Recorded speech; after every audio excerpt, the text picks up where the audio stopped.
Thank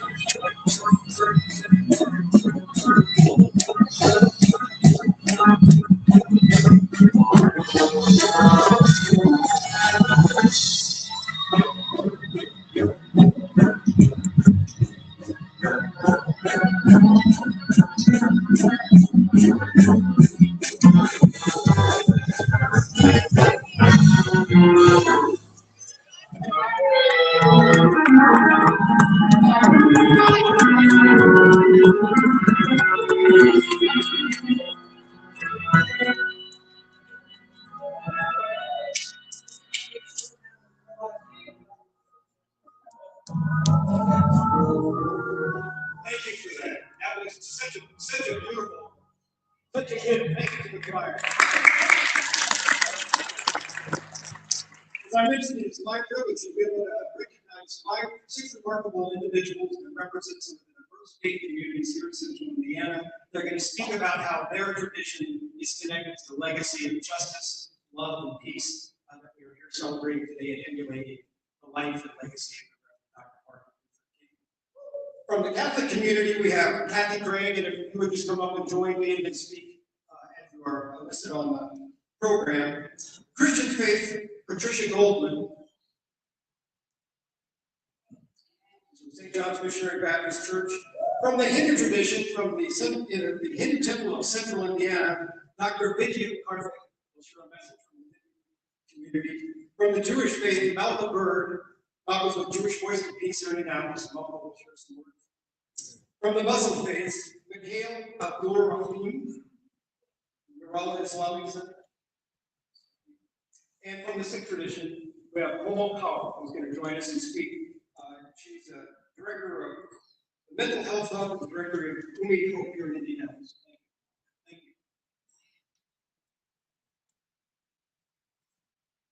Okay, well, I'm so excited to be here, and I really thank you all for inviting me, and happy to share this special day with you.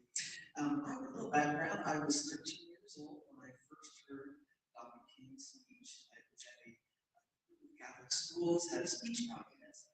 One of the girls spoke at a big speech of Dr. King's I Am the Green speech. And it was, of course, very inspirational. And the thing that was so inspirational to me was that Dr. King welcomed everyone to take part in his dream. And I accepted that invitation. Dr. King lived his dream concretely. Like Jesus, he gave everything. Catholic social justice teachings go hand in hand with Dr. King's principles. They are the same: human dignity, solidarity, justice, nonviolence. Dr. King once said that Black freedom is inextricably linked to white freedom, and boy, are we seeing that today. Dr. King envisioned all of humanity working together, which brings me to the Focolare movement, which was founded during World War II by an Italian woman, Chiara Lubick. Our charism is unity. The Focolare spirituality is based on the last words Jesus prayed to the Father, that they may all be one, excluding no one, no religion, no race, no nation, no class. Today, so how did we reach throughout the entire world? The Focolare is present on all continents. Other than that, we are everywhere. And so how do we spread this? Simply by loving, by making ourselves one with the other. So today, here we are represented by our own faith traditions, and we're all going to God, Yahweh, Allah, Waheguru, brought together precisely through our neighbor. All right.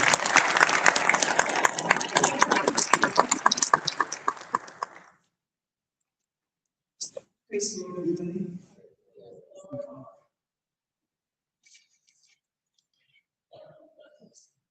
Good Good morning to distinguished visitors, esteemed ministers, clergy, and cherished saints of God. My name is Patricia Golden, and I am honored to see through the eyes of, to brush against the soul of, and hear the beating heart of a true freedom fighter, Miss Fannie Lou Hamer. She may not have been known to some, but she was no less important than those she walked beside during the civil rights movement. An activist for 15 years, beginning at age 44 until her death at age 59, she possessed a fearless commitment to racial injustice. Her willingness to act, her willingness to fight for freedom was rooted in her Christianity, faith, strength, honesty, and integrity, forgiveness, salvation, and hope for the future. These are the promises and principles this daughter of her pastor was raised to believe and testify. By helping thousands to register to vote as a freedom fighter, by advocating for decent housing and fair wages, not just for her fellow Mississippians, but all across the country, by securing millions in the form of food, clothing, donations, and needed farm equipment. She even lobbied against church leaders who were taken care of by their congregations, but did little to advocate for their own parishioners. I'm sick and tired of being sick and tired, something she often said during her many speeches and appearances during the movement. She often proclaimed, nobody's free until everybody's free. Fannie Lou had an interconnected multiple identity. She was Black, a woman, poor, and later mere disability due to her failing health. None of those were separate. They were woven together to create a fearless, powerful, true advocate for the basic human rights of others, something she said God called her to do. Many times she gave what little she had earned through her advocacy to neighbors and friends in need. Generosity. It's never too late to care. It's never too late to make a difference. Her faith and her gifted gospel singing lifted her and sustained her through many battered and bruised days and nights. She was called America's freedom fighting woman. She fought for her freedom, her family, her nation. When moved to testify, she would tell it like it is. She lived in the spirit of the oppressed and raised the hope of a nation.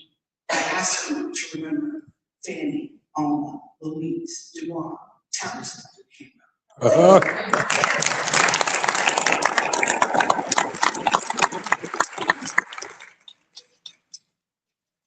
Good morning, Namaste. Namaste. I'm deeply honored to be here today, and I would like to thank Mr. Charlie Weiss and the organizers of this event for inviting me to be here.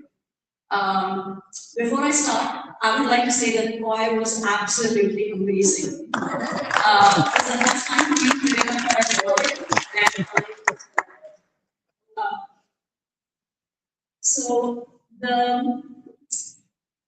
I'm going to talk about the link between Mahatma Gandhi and Martin Luther King. Mahatma Gandhi inspired people all over the world, including Dr. King. Though the two men never met, never had a chance to meet, Dr. King was 19 when Mr. Gandhi was assassinated. Dr. King learned about Gandhi through his writings as a seminary student and later a trip to India in 1959. Dr. King drew heavily on the Gandhian principle of non-violence in his own civil rights activism, writing that while the Montgomery boycott was going on, India's Gandhi was the guiding light of our technique of non-violent social change. Gandhi referred to his form of non-violence as satyagraha, meaning truth force or love force. Practicing satyagraha means a person should seek truth and love while refusing, through non-violent resistance, to participate in something he or she believes is wrong. As a Christian, Dr. King connected the Hindu thinker's words to the biblical appeal of Jesus to love your enemies and pray for those who persecute you. I came to see for the first time that the Christian doctrine of love, operating through the Gandhian method of non-violence, was one of the most potent weapons available to oppressed people in their struggle for freedom, Dr. King wrote. In his book, Stride Towards Freedom, The Montgomery Story, he affirmed that it was possible to resist evil without resorting to violence and to oppose evil itself without opposing the people committing the evil. This is how Mahatma Gandhi influenced Dr. King and subsequently the civil rights movement. Thank you and namaste. Namaste.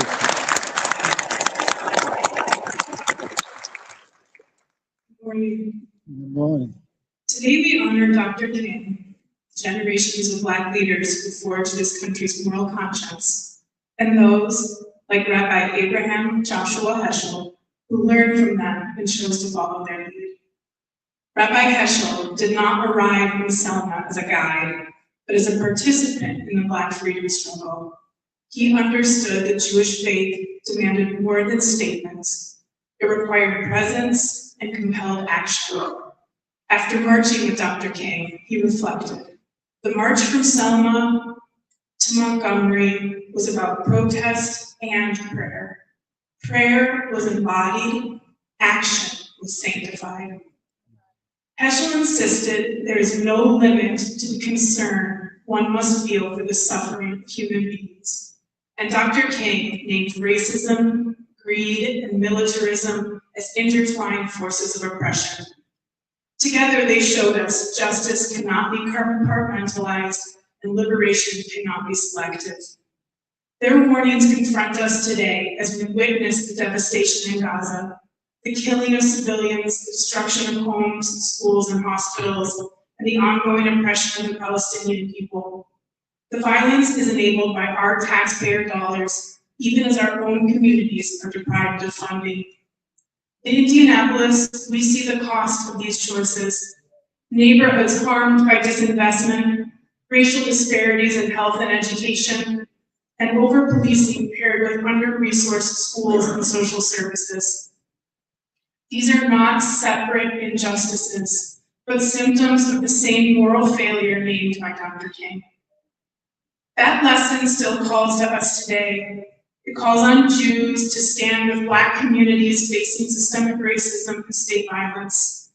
It calls on all people of conscience to speak out against the oppression of Palestinians. Heschel reminded us, in a free society, some are guilty, but all are responsible.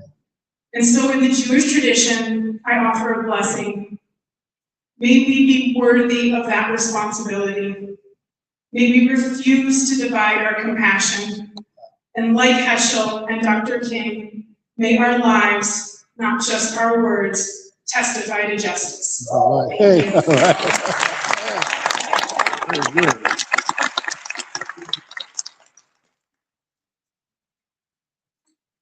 Assalamu alaikum. Alaikum assalam. May the peace that only God can give be upon you. It is truly an honor and a privilege to stand before you on such an occasion to discuss the intertwinings or the paths crossing of two men in American history. That being the Honorable Elijah Muhammad and Martin Luther King Jr. What I better understand today is that God has a closer relationship to the oppressed than he does to the oppressor. When we look at the story of the Hebrews in Egypt, they were foreign to that thing, and they were enslaved there. I know of no better example of that situation other than the history that we have. We are truly foreign to this land, and it's our ancestors that were brought here by force and forced into enslavement. But I go back to what I shared a moment ago, that God has a closer relationship to the oppressed than he does to the oppressor. Throughout the history of African Americans in this nation, God has allowed or raised up an individual to deliver a message. And that first, or one of the first major examples we have, and it's that Nat Turner. When he came to his people, and they were in a condition harsh, to put it mildly, in slavery. And he provided them hope. Because in that turn he saw himself as Moses, that day he was here to deliver his people from this bondage. But not only do we have the example of that turn, we have the example of Denmark, BC, Gabriel Crusher, Drew Ali, Sojourner Truth, Harriet Tubman, Booker T. Washington, Du Bois, George Washington Carver, Marcus Garvey. And then we have in this country's history what we now know to be the Great Depression. And it was out of that Great Depression that God raised up a gentleman that initially came into this world known as Elijah Poole. God enlightened Elijah Poole to the point that he recognized and had a better understanding of God, and he changed his name to Elijah Muhammad. We later know him to become the Honorable Elijah Muhammad. But not only did Elijah Muhammad come out of this dark period of the Great Depression, we have individuals such as Garvey, we have individuals such as James Weldon Johnson. You know, I'll deviate for a second, but having been blessed with the opportunity to go to Berkeley Black College and participate in athletics there, that was the song that they played at the beginning of every sporting event. What's the national anthem? But again, going back to the birth, the light that came out of what we now know to be the Harlem Renaissance. We had Langston Hughes, we had Paul Robeson, we later had individuals such as Nicky Giovanni. But going back to the Honorable Elijah Muhammad, his message in coming on the scene was to assist Black America in cleaning itself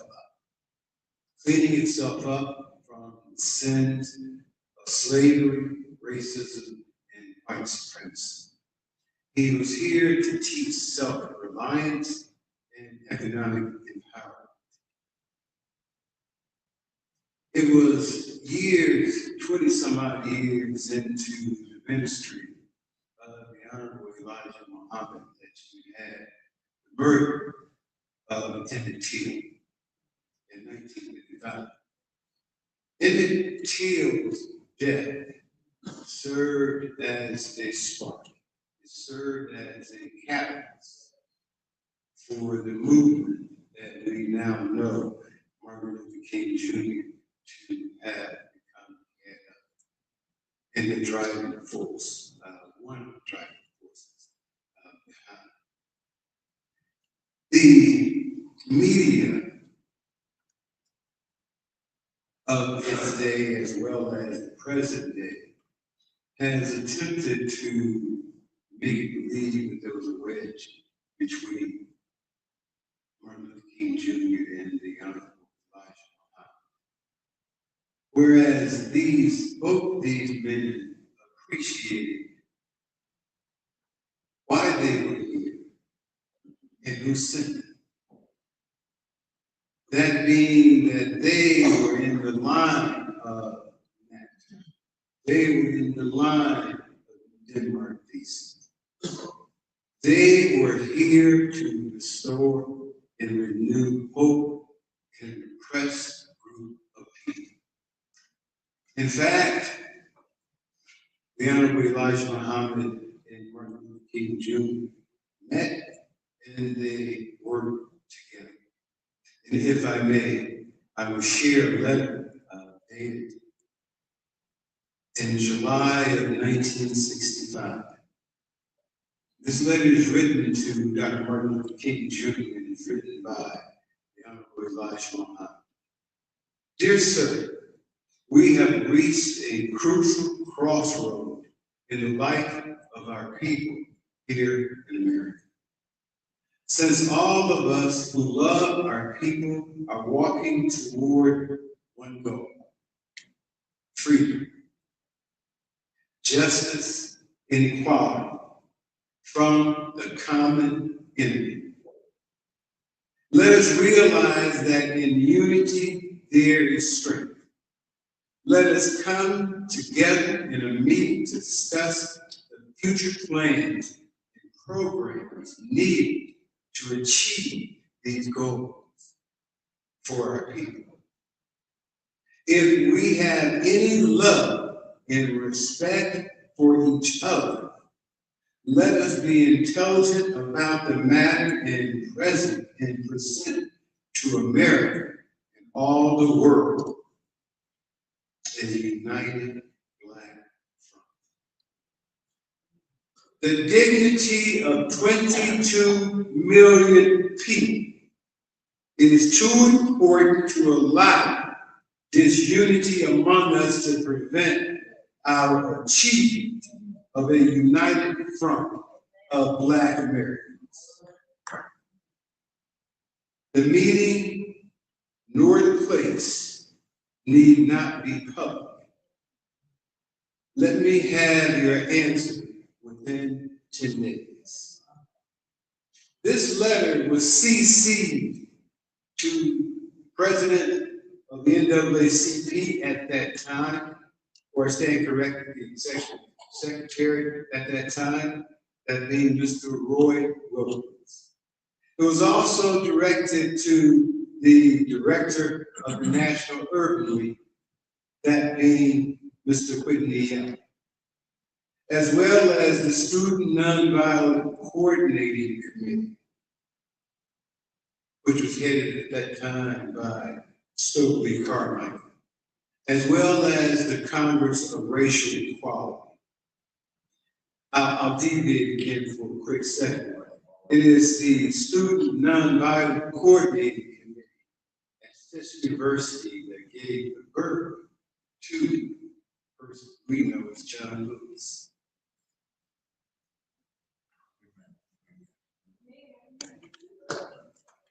Martin Luther King Jr.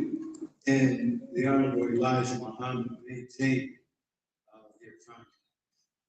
Their goal was to put aside any and all differences that they may have had. And this meeting that the Honorable Elijah Muhammad invited Dr. King to took place on February 24th, 1966.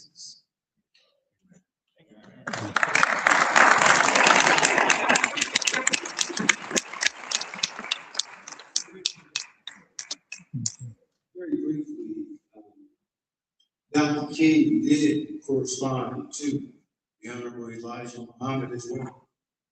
And he sent him a telegram, the internet of this day, Western Union.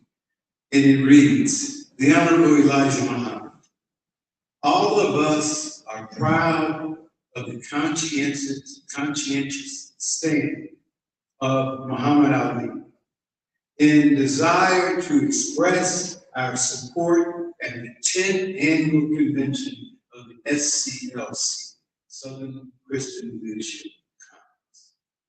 More than 2,000 delegates from across the nation will be inspired by his presence. We would like him to speak at our evening meeting at the Tabernacle Baptist Church, August 16th, where we will feature important aspects of the Black man's history and culture.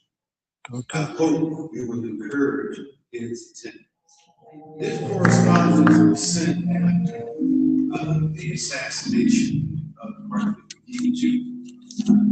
So it was contrary to public opinion. There was a great deal. Thank you so much.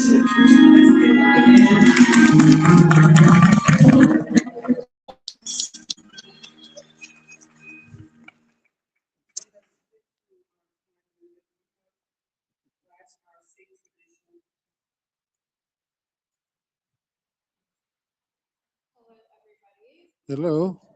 Thank you for sharing space with me. I am honored and blessed. The Sikh tradition speaks most clearly in the moments of moral crisis, when humanity is under threat and silence becomes a form of surrender.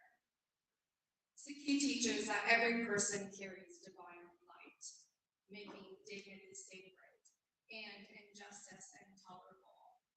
This belief does not allow retreat. Sikh history is shaped by resistance, by the refusal to bow before tyranny, and by the insistence that living truthfully may require sacrifice. Sant Janel Singh Pindrawari warned that the greatest danger is not the death of the body, but by the death of conscience. When conscience dies, oppression is allowed to flourish. This moral clarity resonates deeply with Dr. Martin Luther King Jr. and the freedom movement. Dr. King called for a revolution of values, a radical reordering of society that rejects racism, militarism, and economic exploitation.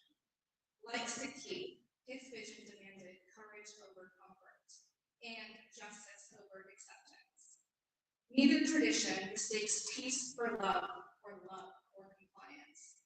Both insist that love, when rooted in truth, must confront systems that dehumanize. In the United States today, amid racialized violence, the criminalization of dissent, attacks on immigrants, and widening inequality, the call to protect conscience is urgent. Sikhi's commitment to seva and sarvatapala, the well-being of all, aligns with Dr. King's belief that injustice anywhere threatens humanity everywhere. To remain neutral is to allow conscience to erode. Both traditions remind us that resistance is not hatred, and courage is not extremism. To refuse to bow out of the struggle for justice is an act of love for our communities, for our future, and for our shared humanity.